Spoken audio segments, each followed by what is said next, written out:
Evan, good to have you with us today. We appreciate it for joining us. Of course. Let's start with a question that relates to some very important recent legislation. Over the summer, the president signed the Inflation Reduction Act into law, which has had a big impact on older Americans.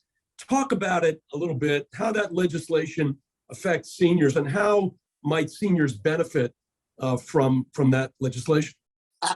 Absolutely. Thanks, Dan. One of the goals of this bill is to make healthcare more affordable, in particular prescription drugs for seniors. It does this in several ways. First, Medicare will be able to negotiate with pharmaceutical companies on the price of certain drugs. It's expected the price of these drugs will be cheaper and seniors will see reduced costs. However, like so many components of this bill dealing with seniors and prescription drugs, it'll take a few years for it to be implemented. For example, the provisions dealing with negotiating with pharmaceutical companies will be implemented starting in 2026. In addition, Medicare recipients will have their out-of-pocket prescription drug spending capped at $2,000 per year starting in 2025. Just to put this in perspective, in 2020, over 1 million seniors had out-of-pocket prescription drug costs that exceeded $2,000 a year. So this should certainly be a big help.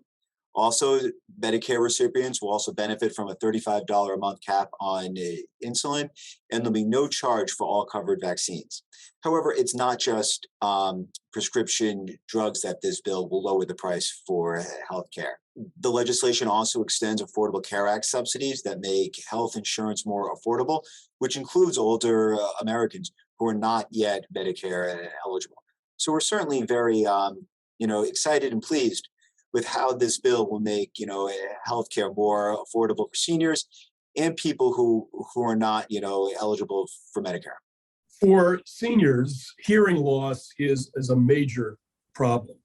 And in October, the U.S. Food and Drug Administration made it so that people with mild to moderate hearing loss can buy hearing aids over the counter without needing a doctor's prescription. Can you discuss how older Americans will benefit economically from this particular change? Sure. As you just talked about, this has been a recent addition by the FDA, and it could really provide some serious economic savings for seniors. If seniors are allowed to get hearing aids over the counter, it would eliminate the requirement that people get a medical examination or sign a waiver bypassing the examination prior to receiving a hearing aid. Plus, by expanding the market for hearing aids, the hope is that competition will drive down the prices. The administration projects that this regulation could save consumers about $2,800. So some very serious, savings right there. And affordability in this topic is critical because hearing aids are not covered by, as we talked about before, Medicare. So prior to October, hearing aids cost about $5,000, So really, very, very enthused about what this could do. Customers are already seeing stores like, Best Buy, Walgreens, Walmart, selling hearing aids at more affordable prices. Often these stores are able to test people's, hearing and fit them for hearing aids. Though this news is really badly needed because only about 20% of people who need hearing assistance actually use a hearing aid. Hearing loss has been related with social isolation, depression, anxiety. So getting hearing aids in the hands of more people really should be able to combat these types of problems. In June, you wrote a blog called "What Channel Is the Game On?", which really hit home with me and with many other people. Obviously, the way people consume television has changed so much, and more content has moved to streaming platforms. How has this change impacted seniors, and what is it that drove you to write this article? Sure. So Dan, as you can tell from my, behind me, I'm a big sports fan like you, Yankees in particular. So throughout the course of the year, I read stories about games being broadcasted exclusively over, the web. often associated with the NFL and often associated with, baseball. In short, seniors can't really rely on cable anymore to exclusively watch their favorite teams. Reading these, stories, in the paper kind of took me back to a trip my wife and I took to Chicago back in 2018. We stopped for a meal, and my phone began to, ring.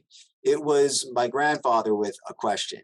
Grandfather was a huge a Red Sox fan, and he couldn't figure out how to stream the game to watch the team. Before leaving for Chicago, I outlined step-by-step instructions for him, exactly how to watch the game, what buttons to press, stuff like that. But still, through no fault of his own, he wasn't able to remember how to do it, and the game was about to start. So 45 minutes, gone by, I was able to coach him through, and he was able to watch the game.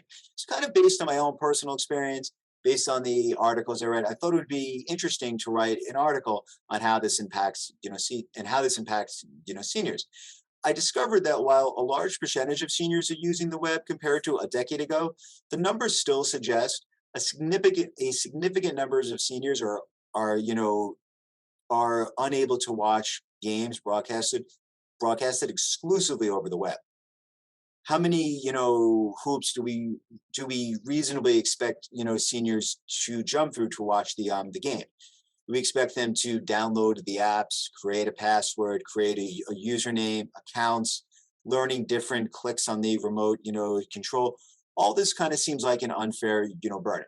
I'm not trying to say that sports should not be, broadcasted over the web. It's great that sports leagues can reach a wider group of people, but it shouldn't be done at the expense of seniors who've been a loyal fan base for years. And the game should also be broadcasted over, over cable. So a little bit about that. Well, hearing this, don't be surprised if you get a call from me asking how to get that particular game on. Evan, our work with seniors through our affordable senior housing program in partnership with the U.S. Department of Housing and Urban Development, as well as the work that you do advocating for seniors, are among the top priorities of our work at B'nai B'rith. So thank you for joining us today to give us a quick review of the top issues and why they're so important to older adults and their families. Thanks, Dan.